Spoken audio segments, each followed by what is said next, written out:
Salut! Aujourd'hui, je réponds à la question de Christophe. Christophe qui me demande comment est-ce que tu organises tes photos? Classement, année, thème, est-ce que tu renommes les fichiers? Et ça, c'est vraiment toute une gestion. Premièrement, ça part du classement par emplacement. Donc, si tu vois ici, tu vois pas grand-chose. Une lumière. Voilà. Donc là, tu vois ici, ça c'est mes plus vieux disques. C'est des disques NAS, donc qui sont connectés sur. Tu vois ici, ça c'est une switch réseau. Donc le switch réseau donne accès à mon ordinateur à tous ces disques-là.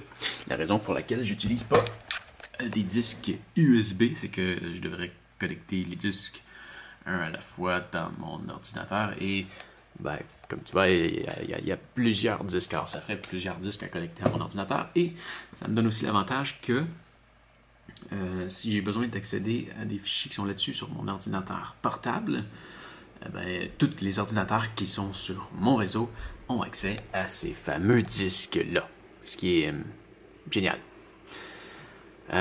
Et tu vois, dans le fond, j'utilisais ces disques-là dans le temps, qui sont des Western Digital, mais il était pas pire dans le temps. C'était du beau bon pas cher. Mais ils se font plus. En fait, le nouveau modèle, c'est de la merde. C'est de la merde. Donc, j'utilise plus les nouveaux modèles. J'ai transféré vers ça qui est une très bonne machine. Donc, ça ici, ça y va par année.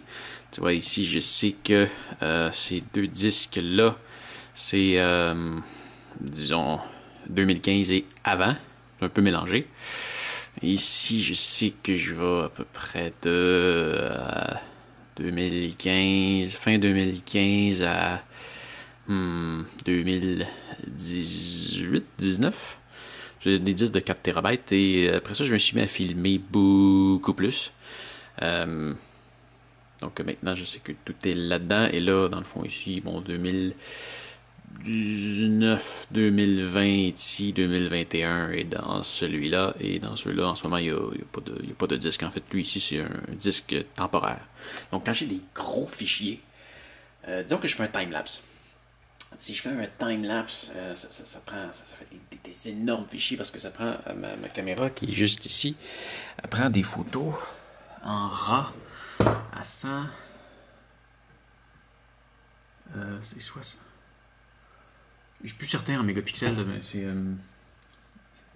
beaucoup de mégapixels.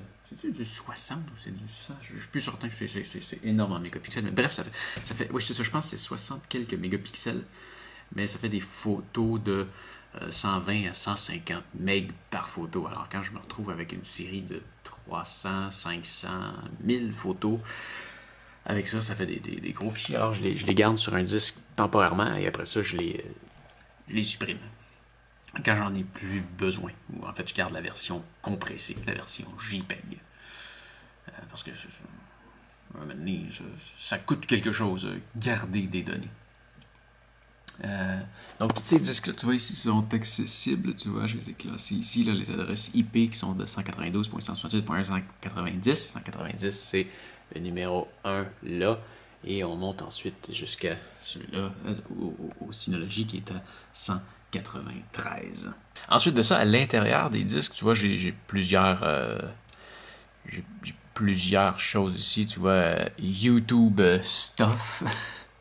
Ça va être, tu vois, je vais classer mes trucs par chaîne.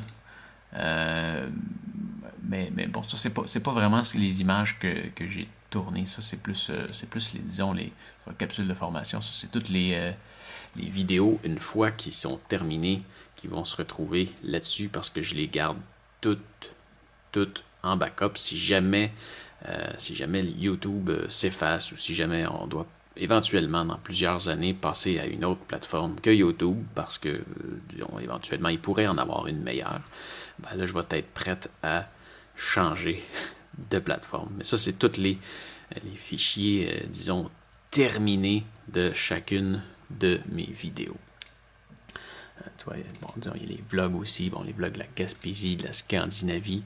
Et tu vois aussi, je les garde, j'ai une édition YouTube et une édition multitrack. Multitrack, c'est celle qui va me séparer les pistes audio et vidéo. Ça, tu le vois pas là en ce moment, tu vois juste les images, mais je garde vraiment bien chacune de mes vidéos pour être prête à les renvoyer sur une autre plateforme au besoin. Ça plonge dans des souvenirs, faire ça. Merci Christophe. Ah, la Scandinavie. Ma caméra chauffe, je vais changer de caméra. Bon, finalement, tant qu'à filmer des trucs à l'écran, au lieu d'y aller avec une caméra, je vais y aller en mode enregistrement d'écran. Et désolé, si tu regardes ça sur un petit écran, ça se peut que les choses paraissent très petites parce que mon écran est très très gros. Donc c'est ça, ici on va retrouver tous les fichiers de mes vidéos finis. Sinon, tu vois, on peut aller dans... Tu vois, si je viens dans mes archives de Final Cut pour... bon, disons, formations et, disons, des avantages du vélo touring. Ben, tu vois, là-dedans, ici, je vais retrouver les pistes audio. Donc, ça, c'était ma narration. En fait, ça, c'est ce que j'ai enregistré avec mon petit micro. Dans la musique, c'est les musiques que j'ai eu besoin d'utiliser pour celle-là, pour faire la vidéo. Les effets sonores que j'ai utilisés. Et bon, les fichiers originaux. Donc, tu vois, tout le tournage. Ici, tu vois qu'il a duré 1h08. Et ça, c'est...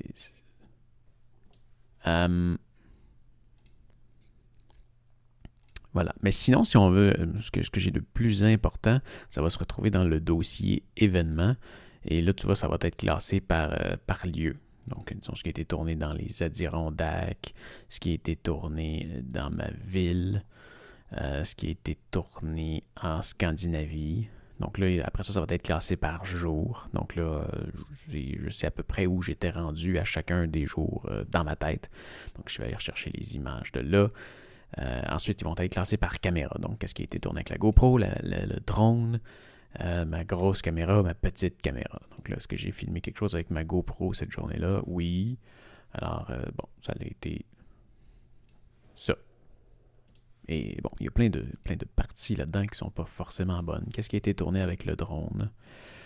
Ça allait pas très bien avec le drone cette journée-là. Mais bon, j'ai quand même gardé le fichier. Qu'est-ce qui a été tourné avec ma grosse caméra? Bon, ça a été la plupart des choses. Mais encore des souvenirs.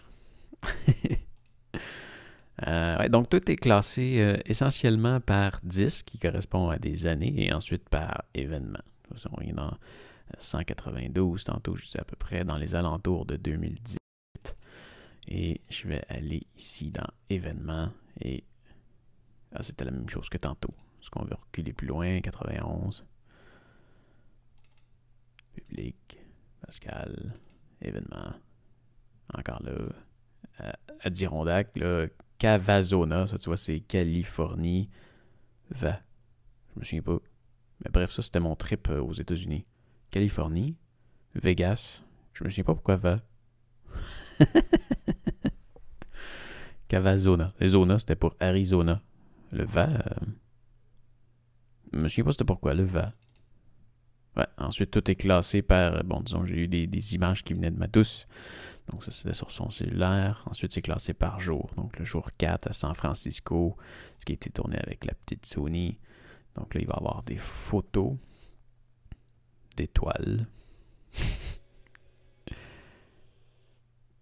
Voilà, c'est tout classé par date. Donc, c'est ça, essentiellement par date. Et oui, à certains moments, je vais renommer des fichiers, mais plus rarement. Plus rarement, parce que ça peut être très très long. Et comme ils sont classés par événement, ça se retrouve quand même assez rapidement. Mais ça prend un classement assez rigoureux pour être capable de bien se retrouver avec tous ces dizaines de milliers, voire des centaines de milliers de fichiers. C'est important de faire un bon classement. Sinon, j'adore aussi faire mes classements sur Google Photos. qui malheureusement, à partir de juin ou juillet cette année, va cesser d'être gratuit, parce qu'en ce moment, il nous laisse envoyer autant de photos qu'on veut gratuitement. À partir de juin, tout ce qui a été envoyé, ça va rester gratuit, mais après ça, tout ce qui va être ajouté, ils vont charger mensuellement par poids. Je songe éventuellement à m'en aller vers Google Drive, qui permet pour la modique somme de 990$ par année d'envoyer autant d'images qu'on veut. Je pense qu'il y a une limitation de 200 GB par jour, mais au final, on peut envoyer, si on envoie 200 GB par jour, un moment donné, on finit par... Je produis pas 200 GB par jour, c'est là où je veux en venir, mais avec Google, avec Dropbox, je pourrais éventuellement envoyer toutes mes affaires dessus pour avoir un backup à l'extérieur de la ville, disons. Ce qui pourrait être intéressant. Mais Google Photos, c'est vraiment intéressant ce qu'ils font, parce que de la façon qu'ils classent tes photos, tu peux... des fois, je cherche, admettons, une photo avec, je sais pas, une chute. Je peux marquer chute, puis il va me trouver une image de chute. Je peux chercher une photo avec ma casquette Oakley. Donc, si je marque Oakley, je vais retrouver vite comme ça toutes les photos où est-ce que j'avais ma casquette Oakley, par exemple. Google Photos, c'est génial. Mais malheureusement, je vais arrêter de l'utiliser à partir de juin. Donc, c'est ça pour le classement des photos. Alors, c'était la question de Christophe. Si tu as une question sur n'importe quel sujet, gêne-toi pas. Écris-moi dans les commentaires et je vais probablement faire une vidéo pour te répondre. Allez, salut!